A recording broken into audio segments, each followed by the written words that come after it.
But okay, so that's it for Power. We're gonna move this train on forward, and we're gonna talk about Lovecraft Woo-hoo. Country. This Woo! continues to. This one, Yeah. baby. I mean, every episode, it's like your mind explodes. Poof, boom. Every episode, and there's so much to chomp on. There's so much. There's history going on. There's sci-fi going on. There's magic going on. Like there's so many elements to it, and they pull it all together. I mean, come on. So if this show doesn't get Emmy nominations, it's I'm gonna burn up Hollywood single-handedly. No, because this is it's touching every note. It's hitting every note. The acting is stellar. Stellar acting. Who's getting your nominations? Is everyone getting a nomination? Who's getting your nominations from the show? Okay, Journey. You're giving it to Journey. You're giving it to what is his name? Jonathan Major. Yes. And you're giving it to Michael K. Williams. Yes. Like Michael K. Williams. Did you see Michael this episode? Yes, this episode was strong. Oh my God. Was strong. And I mean, you watch it speechless because it's just you're just thinking, is anybody seeing what I'm seeing right now? Oh my God. Can you break down just the overall theme of this episode? Yes. So this episode was episode 5, Strange Case. And so it says Ruby experiences the perks of life as a white woman. We got to talk about that. Yeah. As a white woman, Atticus lashes out at Montrose for his betrayal. Let's just go dive in and talk about. Okay. The overall for the show, it's being comfortable in your skin. Yeah. And they touched it on so many different levels. That was the theme of the show, right? So they had scenes where everybody was trying to just be comfortable with who they are and accepting that. That was number 1. Number 2, it was the whole, black and white thing. Like when the blonde-haired woman at one point talking to Ruby, and she was like, we just want to be you and y'all want to be us. And I was like, oh my God, that was it. The whole thing with that whole metamorphosis. So in this episode, it starts off with, a woman in bed, a white woman in bed. She wakes up and she's just like, just whatever. And she kind of looks at her hand and immediately it's like, she rubs her eyes like, nah, whatever. And then she looks at her hands again and she starts freaking out. So we don't know what's going on. You're watching it and you're like, who's this character? And as it plays out, it's revealed that it's Ruby. Ruby is a white woman. So that's how it starts out or whatever. So let's talk about and break that down. Let's talk about it. Okay. I don't know if you realize that, I don't know where they're going with this, but the actress who is playing the white woman is the same actress who they met in episode 1, who was guarding the prison or the barn house. Yes, Sid. It's the same woman. So I'm like, so when I saw her, I'm like, okay, what's going on here? Familiar, yeah. I said, why is it that it's this woman who is playing the? I'm like, okay, was the original woman? Is that the original woman, or is that woman fake? Somebody else, right? Yes, right. I'm just like, why this woman is playing the white version for Ruby? And I said, okay, I don't understand. And they never revealed that. They never touched on it's the same actress, right? And so, okay, that was number 1 because it was racking my mind. Like, why does she look so familiar? Mm-hmm. Then the whole metamorphosis in becoming her I mean, was first of all, mind-blowing. it was mind-blowing. First of all, I felt it. You know, Lorena would have been put that on pause because she doesn't like gore and blood. She would have put that on pause several times. It took me back to my childhood of watching American Werewolf in London. Oh, You remember that movie? That's it, exactly. And that was that movie was where a man got bitten by a wolf and he turned into a wolf.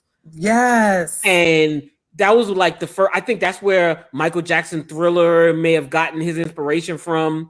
It's the same designer. Michael Landon? Rick.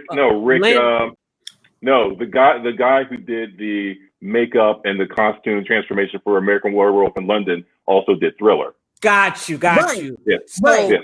The transformation, when that happened, that was the first time we ever seen it. Seen that. But what was brilliant about that and brilliant about this is that as the viewer, you felt it. You felt your bones contort. You felt the inner Ruby inside this body coming out. Yeah. Like, and I'm like, how do you do that? So remember now when she's first going through the metamorphosis, right? So she's on the floor. The blonde hair guy is William over her. He's like, over her doing whatever she's morphing. And I don't know if you recognize, like on the TV, they showed a newscast and he was talking about locusts and about their metamorphosis and how. And little nuggets. I didn't see that. I said, brilliant. The newscaster's talking about, yes, and the locusts and their metamorphosis. And it looks like they're about to take over. And I said, look at this shit here. As she's going through her metamorphosis and as they're taking over. Because William and the woman, they're one and the same. So now they pass that on to Ruby, who now can transform. God only knows what else she's going to transform into. I hope they continue it and we see what else. But it's like, oh my gosh, they're about to take over. How are they going to take over? What I like also is that the change is painful because making real true change is painful. It was not a case where it's just like you move and all of a sudden you just become this white person or whatever. X-Men. No, exactly. Right. It is a brutal change to get to where you want to be. That's what it has. You have to go through some struggle, and she went through some struggle. And tried on that new skin, and was like, yes. I just wanted to see the transformation into the woman. I wanted to see how they transform into her. Right. Yeah. But I guess it's probably the same thing. It is, but the relevance of it, because Ruby specifically was going through that issue. She kept going to the department store, and that experience made her think like, I know if I was white, I wouldn't be dealing with all of this. The interview scene, when she's in the office, she comes in with the same resume, and dude is like, oh, I would think that you're about to take my job. Oh, shoot, you a manager. I'm going to make you assistant man. She had the same resume, and to think that is still happening to this day. But hold on, Lydia. What she ended up finding out was it was not just because she was black. It was because she was black and she was fat. Yeah. Because the black girl who did get the job had less qualifications. Yes. This was so much. I mean, it made you think about stuff. It makes you think about the things that are still happening to Black folk in 2020. And what about the dynamic? Okay, so now Ruby's white. She in the store. She comes up to encounters the Black girl, and how she thinks, well, I'm gonna teach her, but she's really taking digs at her. Like, I'm like, the dynamic of that as well. The self-hatred. No, it was I so disagree. many. Oh, what? I disagree. I disagree. Wait, okay, what? So at the beginning, she was trying to help her. Yes. She was. Yes. Right. And so, but once she found out, like, wait, this bitch is less qualified than me. This bitch doesn't know anything. She doesn't know. She's not putting forth the effort that I would put forth. She snapped. She's not me, and she got this job. Oh hell no, bitch! You need to get your shit together. That's when the hatred started popping up. Right, but it's like what we always think is deeper. We always think, and for them, it's not. Right. It's just just like it just was a pick of the draw. They just went in there and picked it. It was like, oh, here we got one. We got one. Right. Yeah. So when she realized that, she was like, this bitch? I went and took 6 courses and over here, and I done got. Oh, you ain't got no degree? You ain't got no degree? No. She said, no, I ain't got my degree. I ain't graduate high school. I did this shit on a whim. On a whim. She snapped. Right. And that's when she started taking her digs. But it still goes along to, because she still could have handled that. I understand, because that was her trigger. Like, oh shit, they hired her, less experience, and I came up here with, you know what I'm saying? And the whole body image thing too. Yeah. So I understand her emotion then took over. You know what I mean? So that's why she started to take those digs at her. But I just felt so bad for her, because I was like, girl, you know what it's like? You Black. That was your moment to maybe like, oh, you know what? It's not her fault. She has nothing to do with that. They chose her because that's what they do. And all right, so maybe this is my moment to but she couldn't see past the emotional part of it. Yeah, I partially agree with this. But again, my thing is that the Black thing is certainly an issue, but it was more so that not only am I not getting a job because I'm Black, but this chick is Black and got the job, and I'm far more qualified. So why not me? So it tapped in not only to the racism portion of it, but then also to a lot of the self-hatred part of it.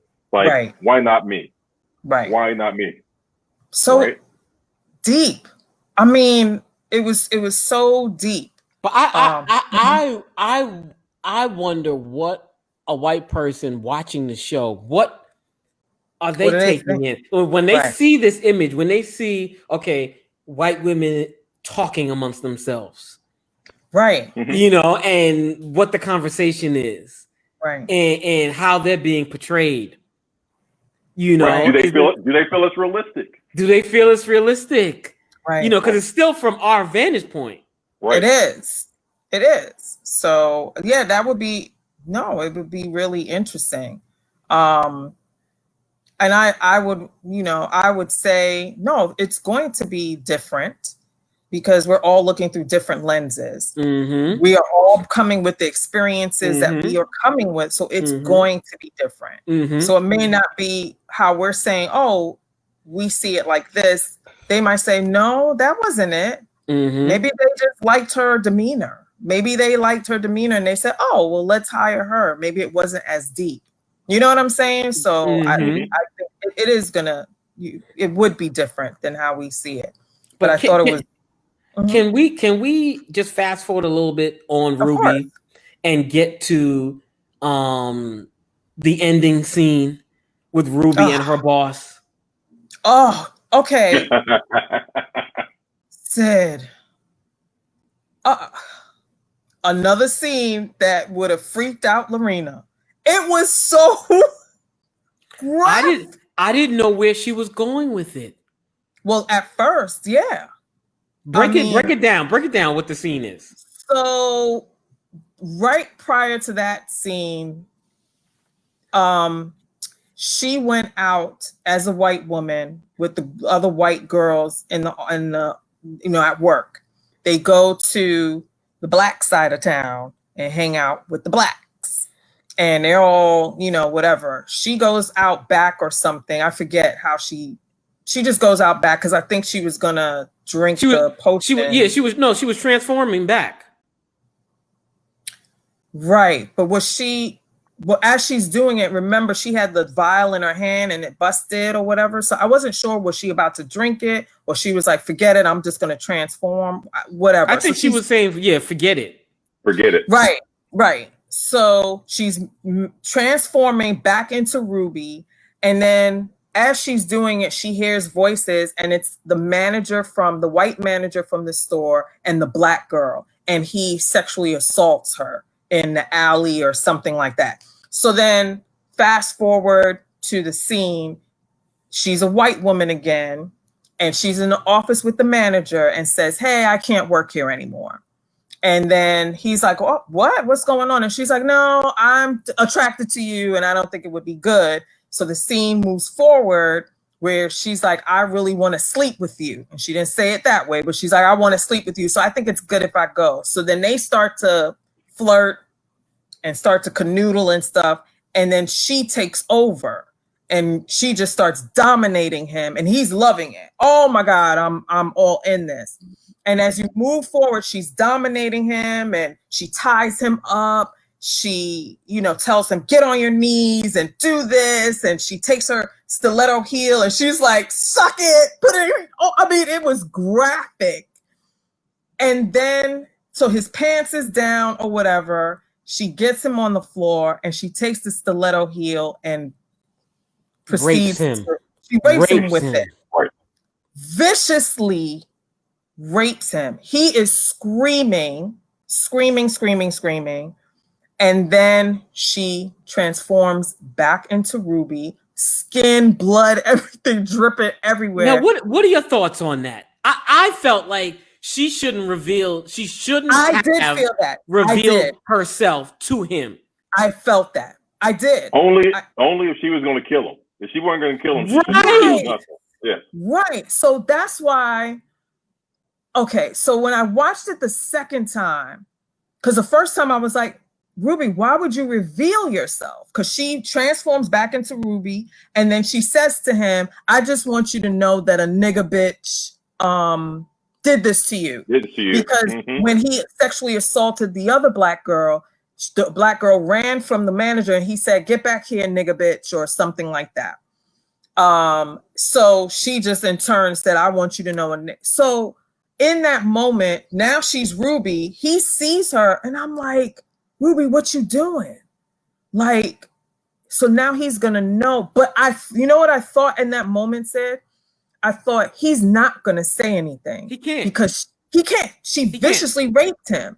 So he would have to then talk about that. And it's the 1950s. 50s, and you at work, in your office. He can't say that. So and that's you why. Explain this black chick turned from a white woman. It was like, well, what happened? Well, he can't. I don't think he even knows that.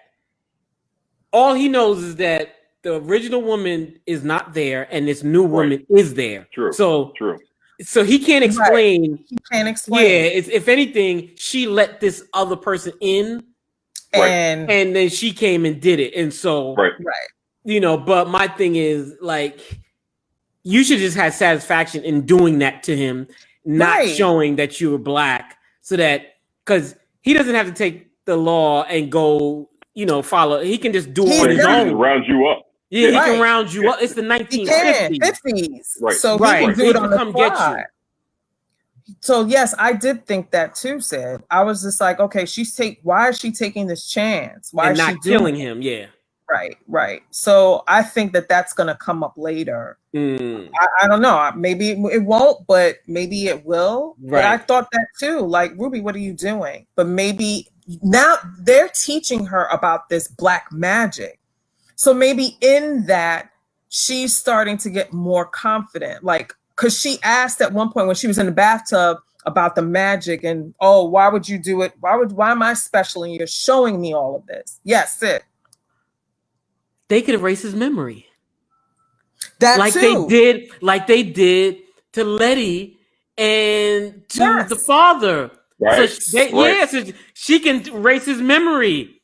So that's why I'm saying she's learning more about it and she's becoming more confident. She already knows what black magic can do, what they can do. So that's maybe her confidence now. Oh, I can do wonders with this. So maybe that's why she was confident and just kind of, morphing back to herself or whatever. Do you think she's going to reveal this whole ordeal to Letty? Not for a while. Not for a while. No, this is her thing.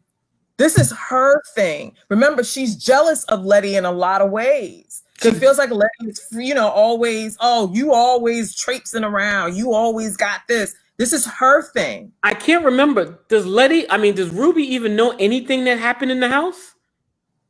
No. So she has no idea. Mm-mm. No, she doesn't. Because they don't talk. That's right. So no, she's not going to tell Letty. This is her thing. She's going to keep it to herself. Yeah. Oh my God. There's so woof. But that whole there's a question. We got a question from Matthew Connolly. Do you think the white woman cares for Ruby or she's using her? The white woman. Good question. You mean Christina? But yes, that's her name. Her. No, it's using. Yeah. Her whole plan, Christina's plan was to get that amulet or that trinket into the lodge. Yeah. And the only way to do it was to have a servant do it because they don't pay attention to black servants. Yep. That was the only reason. But there's the other thing. Is she's looking for that map of the universe or whatever, like the thing that old girl took to the office. Right. Mm-hmm. Right. And she has to have someone on the inside, and why not have Ruby on the inside? Right. That was my main thinking why she's using her. Because remember, she couldn't get into the house. So it's like she's like, okay, I need an in. Oh, bloop, let me use the sister and get my way in there. And she's in now because now Ruby is trusting them even more. Because they're giving her something that makes her powerful and seen and uninterrupted. I can go out here and do whatever the hell I want, and she's never had that. So no, she's definitely using her. But Ruby's kind of using them too. Well, all right, cool. Give it to me so I can do what I need to do as well. You know what I'm saying? So this storyline is going to really be good. But I want to touch on one other thing. Montrose. Wait. I'm sorry. Wait. Go ahead. I thought he was gonna. We can't leave Ruby yet and not talk about what happened at the lodge with the chief of police with the body, the man in the closet. Right. Break it down, Sid.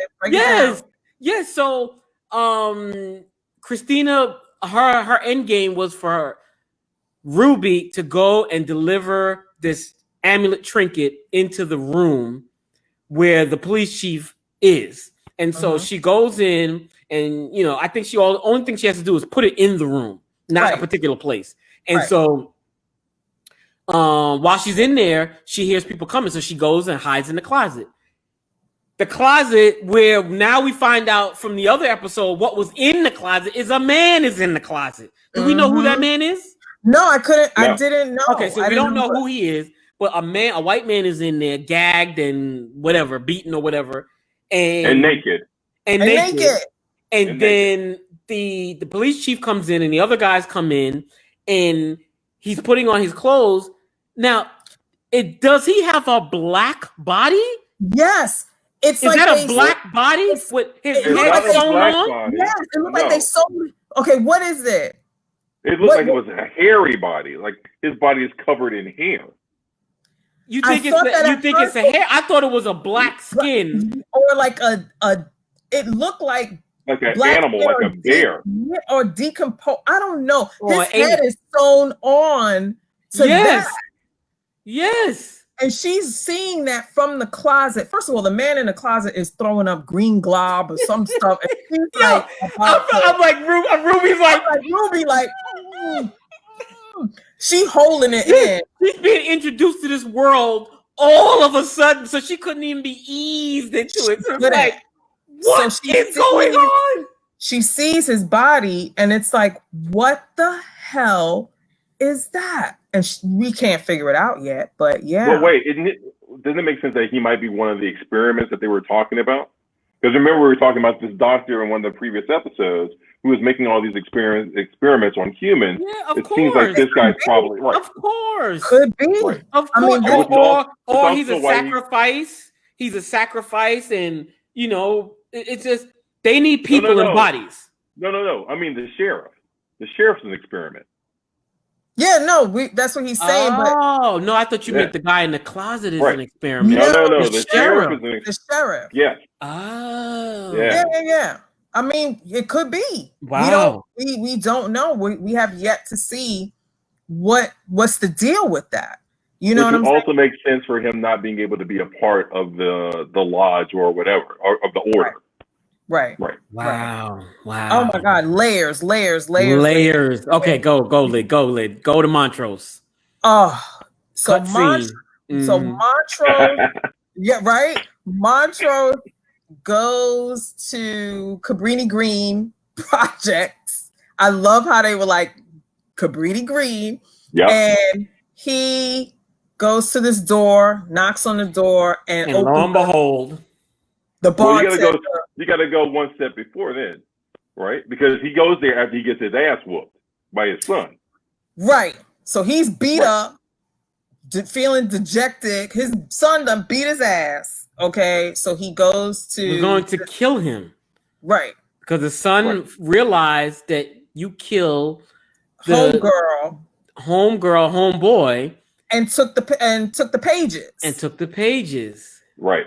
So he's like, what the hell? You see me trying to figure this stuff out. Why did you do that? He lost his mind. So from years of abuse that he suffered as a child. So he was like, enough is enough. Right. I'm tired of this. And he let loose. So he beat his dad's ass. The dad goes then to the bartender, the light-skinned bartender, and goes to his house. He opens the door, walks in, unbuckles his pants. The light-skinned dude does, and they proceed to have sex. Now, I'm mentioning it because he spit on his hand.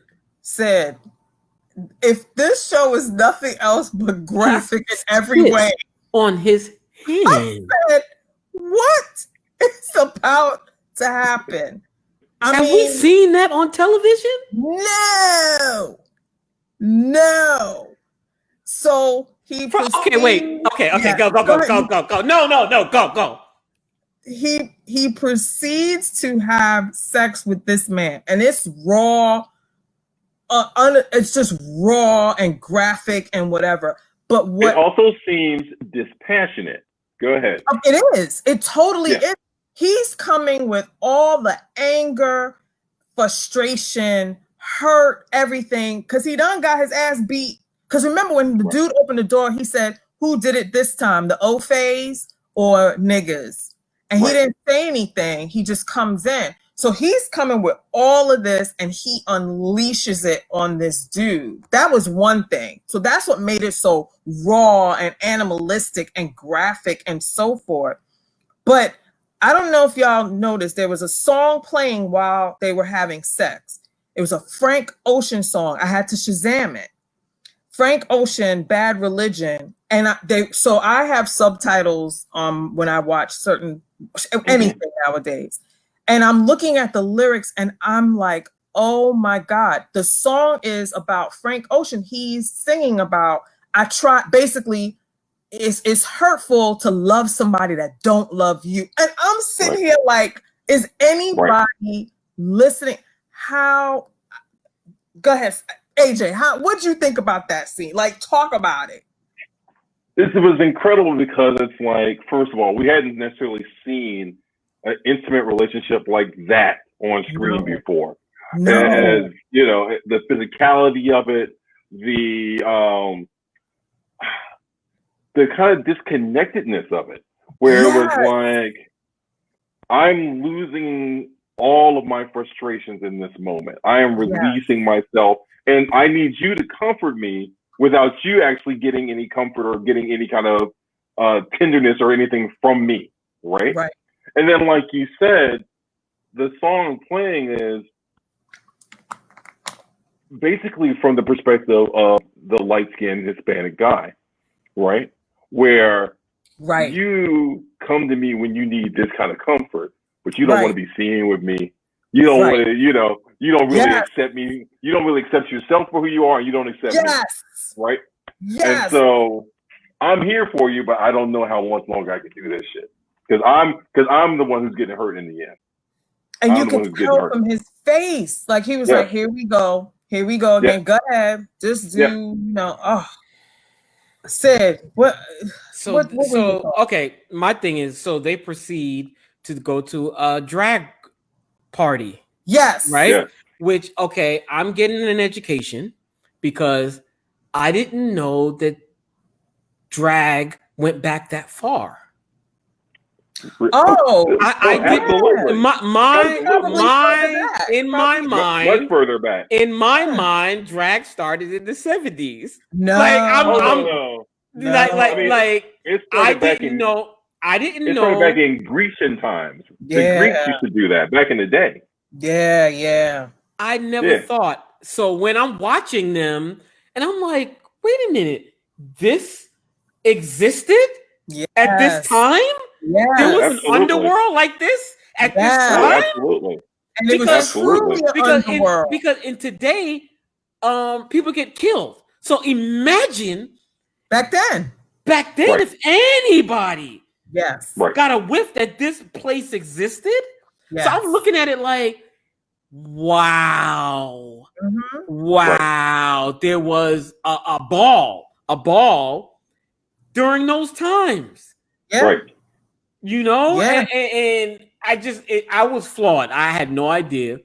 And just the transition between Montrose and Ruby scenes when they were going back and forth and watching, Ruby come into her own, and finally at the end, she was just like, I'm not taking this potion anymore. I'm good with who I am.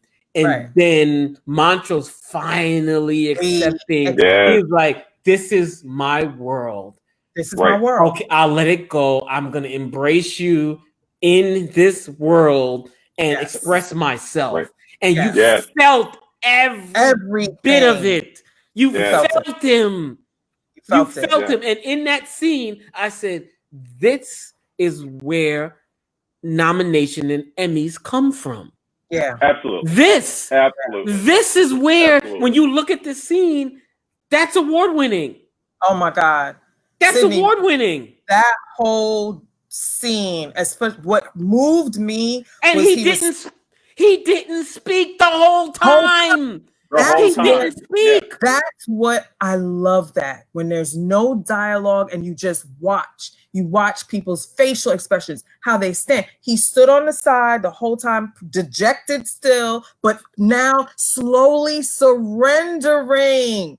And the dude, the bartender, extends his hand and he comes to her. And I said, oh my God, does anybody realize what they're watching right now? That was him surrendering. That was him saying, this is me. I'm good now. I'm good. Yep. Oh my God.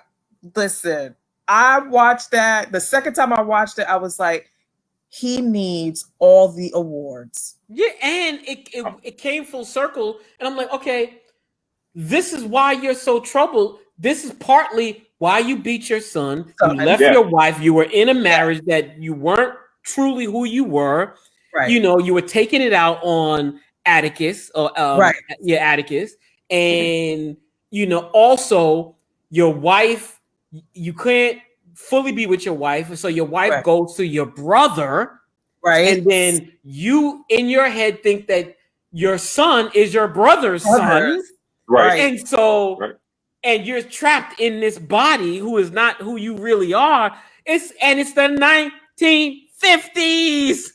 Right. So it's so many layers. But he is just a tragic figure. Yeah. But the thing is also is that so many men felt like that.